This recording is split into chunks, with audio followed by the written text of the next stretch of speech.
ஒரு ஊரில் 2 நண்பர்கள் இருந்தாங்க. அவங்களுடைய பேர் ராமு அண்ட் ராஜு. இவங்க 2 பேருமே ஒன்றா வளர்ந்தவங்க.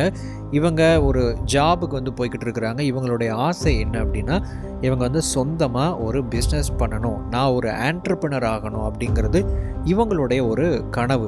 இவங்க அவங்களுடைய அந்த ட்ரீமை அச்சீவ் பண்ணணும் அப்படிங்கிறதுக்காக அவங்க நிறையா செல்ஃப் லேர்னிங் பண்ண ஆரம்பித்தாங்க. யூடியூப்ல இருந்து நிறையா வீடியோஸ் பார்க்க ஆரம்பித்தாங்க. Self improvement videos, motivation videos அப்படின்னு சொல்லிட்டு நிறைய வீடியோஸை பார்க்க ஆரம்பித்தாங்க. அதோடு நிறைய புத்தகங்களையும் வாங்கி இவங்க படிக்க ஆரம்பித்தாங்க. ஆனால் இவங்க 2 பேர்த்துக்குள்ளே ஒரு மிகப்பெரிய ஒரு வித்தியாசம் இருந்துச்சு. இவங்க 2 பேருமே ஒரே மாதிரியான வீடியோஸ், ஒரே மாதிரியான புத்தகங்களை படிக்க ஆரம்பித்தாங்க, ஒரே மாதிரியான பாட்காஸ்ட் கேட்க ஆரம்பித்தாங்க.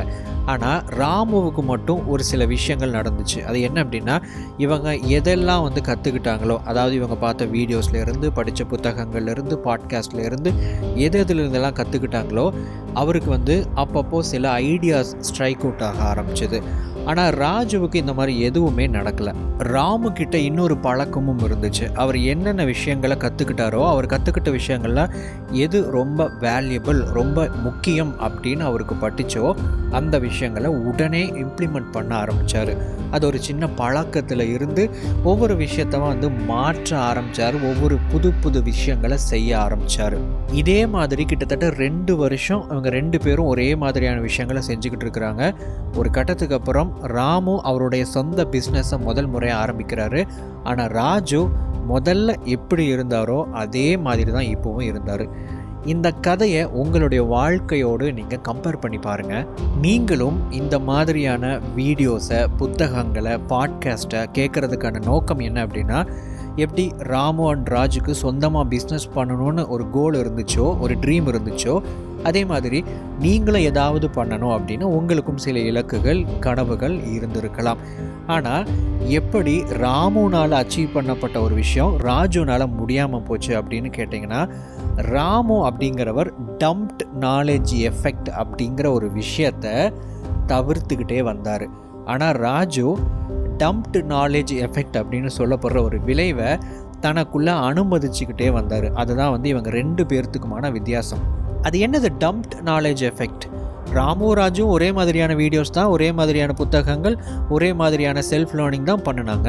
ஆனால் எப்படி ராமுனால் மட்டும் அவருடைய நினச்ச விஷயத்த ஸ்டார்ட் பண்ண முடிஞ்சது, ஆனால் ராஜுனால் முடியாமல் போச்சு? இந்த கேள்விக்கான பதில் உங்களுக்கு தெரியணுமா? இந்த வீடியோவை முழுசாக பாருங்கள். நீங்கள் ராமுவாகவோ அல்லது ராஜுவாகவோ இருக்கிறதுக்கு வாய்ப்பு இருக்குது. இந்த வீடியோவை நீங்கள் முழுசாக பார்த்தீங்க அப்படின்னா, எப்படி ராமு மாதிரி டம்ப்ட் நாலேஜ் எஃபெக்டை அவாய்ட் பண்ணலாம் அப்படிங்கிறத நீங்கள் ஸ்டெப் பை ஸ்டெப்பாக தெரிஞ்சுக்க போகிறீங்க. வணக்கம் நண்பர்களே, welcome back to Epic Life. நான் உங்கள் வெற்றி கூட்டாளி. இன்றைய வீடியோ பதிவின் மூலமாக டம்ப்ட் நாலேஜ் எஃபெக்ட் அப்படின்னா என்ன, அது உங்களுடைய வாழ்க்கையில், அதுவும் எஸ்பெஷலி செல்ஃப் லேர்னிங்கில் எந்த அளவுக்கு அது ஒரு விளைவை ஏற்படுத்திக்கிட்டு இருக்குது, இதை எப்படி தவிர்க்கலாம் அப்படிங்கிற ஸ்டெப் பை ஸ்டெப் இன்ஸ்ட்ரக்ஷன்ஸை நீங்கள் தெரிஞ்சுக்க போகிறீங்க. முதலாவது, இந்த டம்ப்ட் நாலேஜ் எஃபெக்ட் அப்படின்னா என்ன?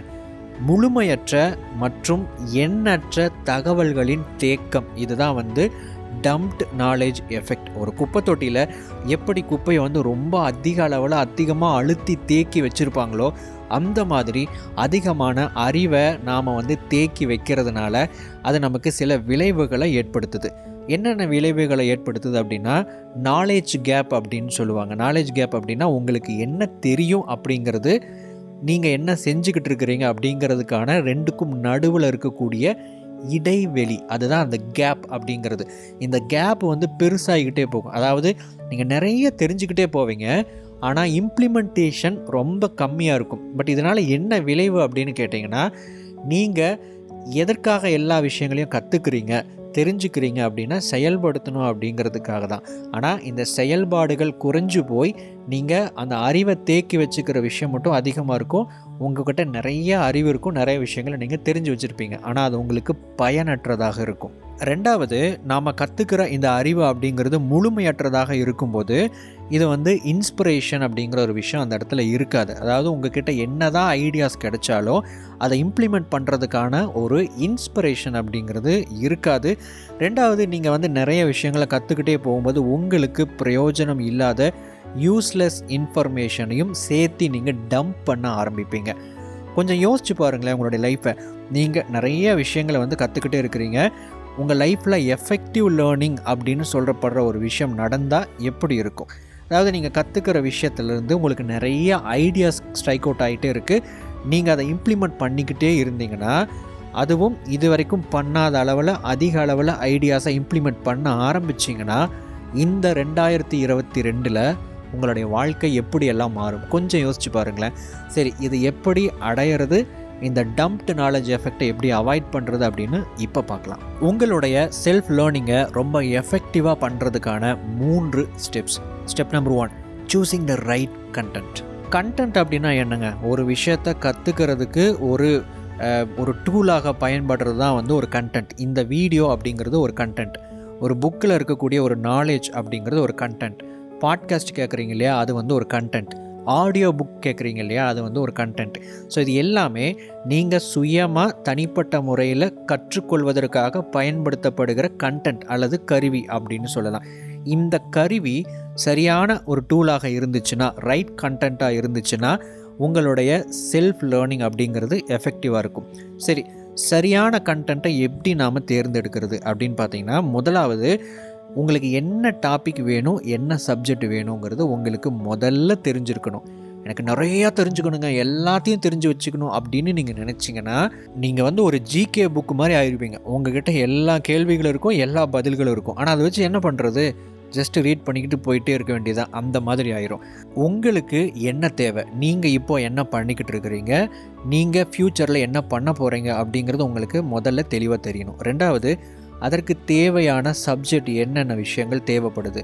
பீப்புள் மேனேஜ்மெண்ட்டா, செல்ஃப் மேனேஜ்மெண்ட்டா, அல்லது செல்ஃப் இம்ப்ரூவ்மெண்ட்டை வந்து எனக்கு தேவையா, இல்லது திங்கிங் பேட்டர்னை பற்றி எனக்கு வந்து நிறையா விஷயங்கள் தேவைப்படுதா, டெக்னிக்கல் ஸ்கில்ஸ் தேவைப்படுதா, என்னென்ன ஸ்கில்ஸ் தேவைப்படுது, அந்த விஷயங்கள் எல்லாம் உங்களுக்கு தெளிவாக தெரிஞ்சிருக்கணும். அது ரிலேட்டடான விஷயங்களை முதல்ல சூஸ் பண்ணி நாம் லேர்ன் பண்ண ஆரம்பிக்கணும். ஒரே ஒரு விஷயந்தான் எனக்கு வந்து தேவை அப்படின்னு சொல்ல முடியாது. சில நேரத்தில் நிறைய விஷயங்கள் நமக்கு தேவைப்படலாம். ஆனால் அது எல்லாமே என்னென்ன டாபிக் எனக்கு தேவை அப்படிங்கிறது உங்களுக்கு தெளிவாக தெரிஞ்சிருக்கணும். ரெண்டாவது, அப்ராப்ரியேட் கண்டென்ட் வந்து ஃபஸ்ட்டு செலக்ட் பண்ணிக்கணும். அப்படின்னா நீங்கள் செலக்ட் பண்ணக்கூடிய அந்த கண்டென்ட் அப்படிங்கிறது, அதாவது ஒரு புக்கோ அல்லது வீடியோவோ பாட்காஸ்ட்டோ, அது வந்து வேல்யூபிளாக இருக்கணுங்க, ஒர்த்தாக இருக்கணும். இப்போ நான் ஒரு புக்கை நான் வந்து வாங்குகிறேன் அப்படின்னா, முதல் விஷயம் அமேசானில் போயிட்டு ரிவ்யூஸை வந்து ரீட் பண்ணுவேன். ரிவ்யூஸ் வந்து எந்த அளவுக்கு எத்தனை பேர் ரிவ்யூஸ் கொடுத்துருக்காங்க அப்படின்னு முதல்ல பார்ப்பேன். மினிமம் ஒரு 400-500 பேருக்கு மேலே ரிவ்யூஸ் கொடுத்துருக்கணும். ரெண்டாவது, அதோட ரேட்டிங் வந்து பார்த்திங்கன்னா 4 ஸ்டார் ரேட்டிங் அல்லது அதுக்கு மேலே இருக்கணும். அதுக்கப்புறம் கமெண்ட்டை வந்து படித்து பார்ப்பேன். சில நேரத்தில் சில நல்ல புத்தகங்களுக்கு ரொம்ப நெகட்டிவான கமெண்ட்டு கூட போட்டிருப்பாங்க. இந்த புக்கு படிக்கவே முடியலைங்க, அது ரொம்ப வேஸ்ட் அப்படிலாம் சொல்லியிருப்பாங்க. அவங்கனால அந்த புக்கை படிக்க முடியல. பட் சில பேர் வந்து பார்த்திங்கன்னா அந்த புக்கை வந்து சம்மரைஸ் பண்ணியிருப்பாங்க. சில பேர் வந்து அந்த புக்கை பற்றி ரிவ்யூஸ் போட்டிருப்பாங்க. அந்த புக்கு எப்படி இருந்துச்சு, அந்த புக்கில் என்னென்ன விஷயங்கள் சொல்லியிருப்பாங்க. இதெல்லாம் பார்க்கும்போது ஒரு செர்டைன் ஐடியாஸ் கிடைக்கும். ஓகே, இந்த புக்கை நம்ம வாங்கலாம் அப்படின்னு சொல்லிட்டு அந்த புத்தகத்தை வாங்கி படிக்க ஆரம்பிப்பேன். இது வந்து புத்தகத்துக்கு நான் பயன்படுத்துகிற ஒரு க்ரைட்டீரியா. இது வந்து வேல்யூடெயின்மெண்ட்டில் எனக்கு கிடைச்ச ஒரு மேஜரான ஒரு ஐடியா. நான் அதை வந்து அது கிடைச்ச நாளிலிருந்து இப்போ வரைக்கும் நான் இம்ப்ளிமெண்ட் பண்ண ஆரம்பிச்சுட்டு ஃபாலோ பண்ணிக்கிட்டு இருக்கிறேன். ரெண்டாவது, நான் ஒரு வீடியோ பார்க்குறேன் அப்படின்னு வச்சுக்கோங்க. அந்த வீடியோ வந்து ஒரிஜினல் க்ரியேட்டரோடைய வீடியோ இருந்துச்சுன்னா நீங்கள் தாராளமாக பார்க்கலாம். ஒரிஜினல் க்ரியேட்டர் அப்படின்னா யாருங்க? இப்போ சில பேர் வந்து அவங்களுடைய ஆத்தென்டிக்கான ஒரு பாயிண்ட் ஆஃப் வியூவை கொடுப்பாங்க பார்த்தீங்களா, அதுதான் வந்து ஒரிஜினல் க்ரியேட்டர் அப்படின்னு சொல்லக்கூடியது. ஸோ இப்போ நான் ஒரு ஸ்கிரிப்ட் வச்சுட்டு அந்த ஸ்கிரிப்டில் என்ன இருக்கோ அதை அப்படியே வந்து படிக்கிறேன்னு வச்சுக்கோங்க. இது வந்து ஆத்தென்டிக்கான ஒரு எக்ஸ்ப்ரெஷன் கிடையாது. நான் வந்து ஆத்தென்டிக்காக என்னுடைய மைண்டை, என்னுடைய தாட் ப்ராசஸ் வந்து நான் உங்களுக்கு எக்ஸ்ப்ரெஸ் பண்ணுறது கிடையாது. அங்கே என்ன எழுதியிருக்கிறேனோ அதை நான் அப்படியே ஒப்பிக்கிறேன், அப்படியே படிக்கிறேன். ஆனால் யார் வந்து உங்களுக்கு ஒரு அவங்களுடைய அவங்களுடைய தாட் ப்ராசஸை, அவங்களுடைய லைஃப் ஸ்டைலை வந்து எக்ஸ்ப்ரெஸ் பண்ணுறாங்களோ அவங்கள வந்து ஃபாலோ பண்ணுங்கள். அப்படி ஃபாலோ பண்ணுற நபர் உங்களுக்கு இன்ட்ரெஸ்டடாக, உங்களுக்கு பிடிச்சவங்களாக இருக்கும் பட்சத்தில் அவங்கக்கிட்டேருந்து நீங்கள் நிறைய விஷயங்களை டைரெக்டாகவும் நீங்கள் லேர்ன் பண்ணுறதுக்கான வாய்ப்புகள் இருக்குது. அடுத்தது, உங்களுக்கு என்ன டாபிக் தேவையோ, என்ன சப்ஜெக்ட் வந்து உங்களுக்கு தேவையோ, அதை வந்து யார் நல்லா எஃபெக்டிவாக டீச் பண்ணுறாங்க அப்படின்னு சொல்லிட்டு அந்த மாதிரியான கண்டென்ட், அதாவது வீடியோ போடுறவங்க, பாட்காஸ்ட் கொடுக்குறவங்க, அந்த மாதிரியான கண்டென்ட்டை வந்து நீங்கள் எடுத்துக்கிட்டு ஃபாலோ பண்ணலாம். இதுவும் வந்து உங்களுக்கு எஃபெக்டிவாக நிறைய நாலேஜை வந்து கொடுக்கும். மூணாவது ஒரு முக்கியமான ஒரு பாயிண்ட் இங்கே நான் சொல்லிக்க விரும்புகிறேன். அது என்ன அப்படின்னா, there is no bad content. எந்த கண்டென்ட்டுமே ஒரு தப்பான ஒரு கண்டென்ட்டு, இது வந்து வேல்யூபிள் இல்லை அப்படின்லாம் வந்து சொல்லிட முடியாதுங்க. இது வந்து நம்மளுடைய பர்சனல் ப்ரெஃபரன்ஸ் தான். அதாவது நீங்கள் அப்படி நினைக்கிறீங்க, அதனால் அது உங்களுக்கு யூஸ்ஃபுல்லாக இருக்குது. இது வந்து யூஸ்லெஸ் அப்படின்னு நினைக்கிறீங்க, அதனால் அது உங்களுக்கு உபயோகம் இல்லை அப்படின்னு படுது. ஒரு ட்ரெஸ்ஸு வாங்குறதுக்கு கடைக்கு போகிறீங்க, இந்த ட்ரெஸ் எனக்கு பிடிக்கல அப்படின்ட்டு அதை போட்டுட்டு வேறு ட்ரெஸ்ஸை வாங்கிட்டு போகிறீங்க. உங்களுக்கு பின்னாடி இன்னொரு கஸ்டமர் வந்து அந்த ட்ரெஸ்ஸு எனக்கு இந்த கலர் பிடிச்சிருக்குன்னு எடுத்துகிட்டு போவார்.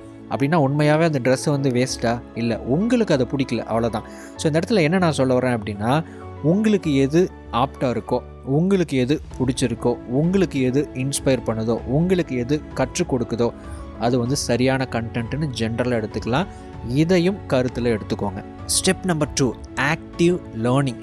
நீங்கள் வந்து செல்ஃபாக லேர்ன் பண்ணுறீங்க அப்படின்னா, நீங்கள் ஆக்டிவ் லேர்னிங் பண்ணினா மட்டும்தான் நீங்கள் கற்றுக்கிற விஷயங்கள் உங்களுக்குள்ளே வந்து போகும். இப்போ நம்ம ஆரம்பத்தில் ராமு ராஜுவோட கதையை பார்த்தோம் இல்லைங்களா, அதில் வந்து ராமு என்ன பண்ணியிருப்பார் அப்படின்னா ஆக்டிவ் லேர்னிங் பண்ணியிருப்பார், ராஜு பேசிவ் லேர்னிங் பண்ணியிருப்பார்.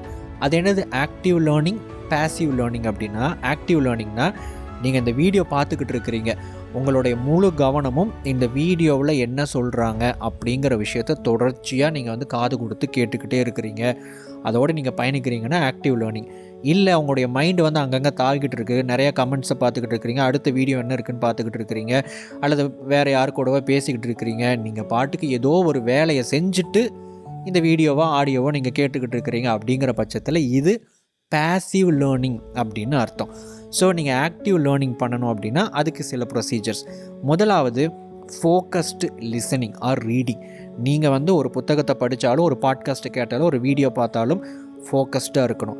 நீங்கள் உங்களுடைய கவனம் அதை கேட்குறதுலையும் படிக்கிறதுலையும் பார்க்குறதுலையும் இருந்தால் மட்டும்தான் அது முழுசாக உங்களுடைய மண்டைக்குள்ளே ஏறும். அப்படி நீங்கள் வந்து ஃபோக்கஸ்டாக ஒரு விஷயத்தை கேட்கும்போது, பார்க்கும்போது, படிக்கும்போது ஒரு 3 விஷயம் உங்களுக்குள்ளே நடக்கணுங்க. அது என்ன அப்படின்னா ஸ்ட்ரைக்கிங் தாட்ஸ். டக்குன்னு ஒரு ஐடியா வந்து ஃப்ளாஷ் ஆகும், உங்களுக்கு ஒரு யோசனை வந்து கிளம்பும். அது வந்து கேட்கும்போது அதில் ஏதோ ஒரு பாயிண்ட் உங்களுக்குள்ளே இருக்கக்கூடிய ஒரு எண்ணத்தை தூண்டி விடும், அது நடக்கணும். அல்லது இன்னொரு விஷயம் அப்படின்னா கனெக்டிங் த டாட்ஸ். ஏற்கனவே நீங்கள் கற்று வச்சுக்கிற ஒரு விஷயத்தோட நீங்கள் புதுசாக ஒரு விஷயத்தை கேட்கும்போது, ஆஹா அந்த விஷயத்துக்கும் இந்த விஷயத்துக்கு ஏதோ தொடர்பு இருக்குதுன்னு சொல்லிட்டு புதுசாக ஒரு அர்த்தத்தை உங்கள் மனசு உங்களுக்கு வந்து ஏற்படுத்தும். உங்களுடைய அறிவு வந்து அப்போ டெவலப் ஆகுது அப்படின்னு அர்த்தம். 3வது, அங்கே கற்றுக்கிற விஷயங்களை அப்சர்வ் பண்ணிக்கலாம். சில நேரத்தில் உங்களுக்கு ஐடியா வராது, சில நேரத்தில் எந்த தாட்ஸும் வந்து ஸ்ட்ரைக் ஆகாது. அப்படிங்கிற பட்சத்தில் எப்படி வந்து ஒரு பஞ்சை தண்ணிக்குள்ளே நினச்சா அதில் தண்ணி வந்து அப்படியே உறிஞ்சி எடுக்குதோ, அந்த மாதிரி அதில் என்ன சொல்லியிருக்கிறாங்க அப்படிங்கிற அந்த நாலேஜை அப்படியே வந்து அப்சர்வ் பண்ண ஆரம்பிக்கணும். இந்த 3 விஷயத்தில் ஏதாவது ஒன்று நடந்துச்சுனாலும் நீங்கள் வந்து ஆக்டிவாக லிசன் பண்ணுறீங்க, லேர்ன் பண்ணுறீங்க, ரீட் பண்ணுறீங்க அப்படின்னு அர்த்தம். இந்த ஆக்டிவ் லேர்னிங்கில் இன்னொரு பார்ட் இருக்குது, ரிஃப்ளெக்டிங் த தாட்ஸ். நீங்கள் கற்றுக்கிட்ட விஷயத்தில் வந்து நீங்கள் வந்து ரிஃப்ளெக்ட் பண்ணணும். எப்படி வந்து கண்ணாடி பிரதிபலிக்குதோ அந்த மாதிரி நீங்கள் பிரதிபலிக்கணும். அதாவது என்னென்னா நோட்ஸ் எடுக்கிறது அப்படிங்கிறது ஒரு டைப் ஆஃப் ரிஃப்ளெக்ஷன் அப்படின்னு சொல்லலாம். 2வது, நீங்கள் என்ன டாப்பிக்கை வந்து கற்றுக்கிட்டீங்களோ அது சம்மந்தமாக டிஸ்கஸ் பண்ணுறது, அது சம்மந்தமாக சிந்திக்கிறது, இது எல்லாமே வந்து நீங்கள் கற்றுக்கிட்ட விஷயத்தை ரிஃப்ளெக்ட் பண்ணணும். ஸோ ஆக்டிவ் லேர்னிங்க்கு 2 பார்ட் இருக்குது. நீங்கள் கற்றுக்கொள்வதோடு மட்டும் நிறுத்திவிடக்கூடாது, அதை வந்து நீங்கள் ரிஃப்ளெக்ட் பண்ணணும். இந்த 2மே பர்ஃபெக்டாக நடந்துச்சு அப்படின்னா நீங்கள் கற்றுக்கொள்ளும்போது உங்களுடைய அறிவு படிப்படியாக அதிகரிக்க ஆரம்பிக்கும். Step number 3, processing the knowledge. Okay, நான் வந்து லேர்ன் பண்ணிட்டேன், ஆக்டிவ் லேர்னிங்கும் பண்ணிட்டேன், இதுக்கப்புறம் என்ன? நான் வந்து ஒரு புக்கை வந்து ரொம்ப ஆக்டிவாக, ரொம்ப தீவிரமாக, நல்ல கவனத்தோடு படித்து முடிச்சிட்டேன், நோட்ஸ் எடுத்தேன், நான் அதை பற்றி திங்க் பண்ணி பார்த்தேன், இதுக்கப்புறம் என்ன அப்படின்னு கேட்டிங்கன்னா, நீங்கள் கற்றுக்கிட்ட அந்த அறிவை, நாலேஜை ப்ராசஸ் பண்ணணும். நெக்ஸ்ட் லெவலுக்கு நீங்கள் அதை வந்து கொண்டுட்டு போகணும். அதுக்கு ஒரு 3 ஐடியாஸை இப்போ பார்க்கலாம். முதலாவது காமன் பிளேஸ் புக். இந்த ஐடியாவை நான் போன வருஷம் ஒரு பிளாக் ஆர்டிக்கிளை நான் படித்தேன். அதை படித்ததுக்கப்புறம் இது ரிலேட்டடாக நான் கொஞ்சம் சர்ச் பண்ண ஆரம்பித்தேன். ஸோ அதை சர்ச் பண்ணதுக்கப்புறம் எனக்கு சில ஐடியாஸ் வந்து கிடச்சிது. உடனே அதை இம்ப்ளிமெண்ட் பண்ண ஆரம்பிச்சிட்டேன். காமன் பிளேஸ் புக் அப்படிங்கிறது ஒன்றும் கிடையாதுங்க. நீங்கள் வந்து நிறைய புத்தகம் படிக்கிறீங்க, வீடியோ பார்க்குறீங்க, ஒரு பாட்காஸ்ட் கேட்குறீங்க, எதாக இருந்தாலும் சரி, அதில் வந்து உங்களுக்கு சில ஐடியாஸ், ரொம்ப இம்பார்ட்டன்ட் ஐடியாஸாக உங்களுக்கு தெரிஞ்சிருக்கும் இல்லைங்களா, அதை வந்து குறிப்பெடுத்து வைத்துக்கொள்வது. அப்படின்னா நீங்கள் ஒரு புக்கு படிக்கிறீங்கன்னா அந்த புக்கில் இருக்கிற எல்லா சம்மரி எடுத்து நோட் பண்ணி வைக்கிறது இல்லை. ஒரு வீடியோ பார்க்குறீங்கன்னா அந்த வீடியோவோட ஃபுல் நோட்ஸையும் எடுத்து காப்பி பண்ணி வைக்கிறது கிடையாது. அது கிடையாது. அது உங்களுக்கு என்ன ஒரு இன்சைட்டை கொடுத்துச்சு, உங்கள் மனசுக்குள்ளே அது எந்த விதமான தாக்கத்தை ஏற்படுத்துச்சு, உங்களுக்கு அது எந்த விதமான புது யோசனைகளை கொடுத்துச்சு, அல்லது இந்த யோசனை என்னை ரொம்ப என் மனசை தொற்றுச்சு, இதில் ஏதோ இருக்குது அப்படின்னு எனக்கு தோணுது அப்படிங்கிற மாதிரியான யோசனைகளை, ஐடியாஸை நோட் பண்ணி வைக்கணும். இதுக்கு நான் சில கார்ட்ஸை பயன்படுத்துகிற 3x5 கார்ட்ஸ் நான் பயன்படுத்துகிறேன், நோட் பண்ணி வச்சுக்குவேன். ஒவ்வொரு புத்தகத்துக்குமே ஒரு செட் ஆஃப் கார்ட்ஸ் இருக்கும். சில நேரத்தில் ஜென்ரலாக இயல்பாக சில ஐடியாஸ் உருவாகும், அதை நோட் பண்ணி வைக்கிறதுக்கும் சில கார்ட்ஸ் பயன்படுத்துவேன். ஸோ எல்லாத்தையுமே தனித்தனியாக கார்ட்ஸை பயன்படுத்தி நான் நோட் பண்ணி வச்சுக்கிறேன். அதை பாதுகாப்பாகவும் வச்சுக்கிட்டு வரேன். இது காமன் பிளேஸ் புக் அப்படின்னு சொல்லுவாங்க. நீங்கள் இதை கார்டு தான் பயன்படுத்தணும் அப்படின்லாம் அவசியம் கிடையாது, நோட் புக்கே பயன்படுத்தலாம். இது நிறைய நீங்கள் பக்கம் பக்கமாக எழுதலாம் கூடாது, ஒரு கோட் மாதிரி, ஒரு மேற்கோள் மாதிரி எழுதி வச்சுக்கணும், அதுதான். ஸோ ரெண்டாவது, converting into an action plan. சரி, நீங்கள் ஒரு புக்கு படிக்கிறீங்க, ஏதோ ஒரு பாட்காஸ்ட் கேட்குறீங்க, ஒரு ஐடியா கிடச்சிருக்கு அப்படின்னா அதை ஒரு ஆக்ஷன் பிளானாக நீங்கள் மாற்றணும். இது ரெண்டாவது, ஒரு செயல் திட்டமாக மாற்றணும். இதை நான் இம்ப்ளிமெண்ட் பண்ண போகிறேன், அல்லது இது எப்படி இம்ப்ளிமெண்ட் பண்ணலாம், எப்படி இதை செயல்படுத்தினா அது சிறப்பாக இருக்கும் அப்படின்னு சொல்லிட்டு இதை ஒரு செயல் திட்டமாக மாற்றணும்.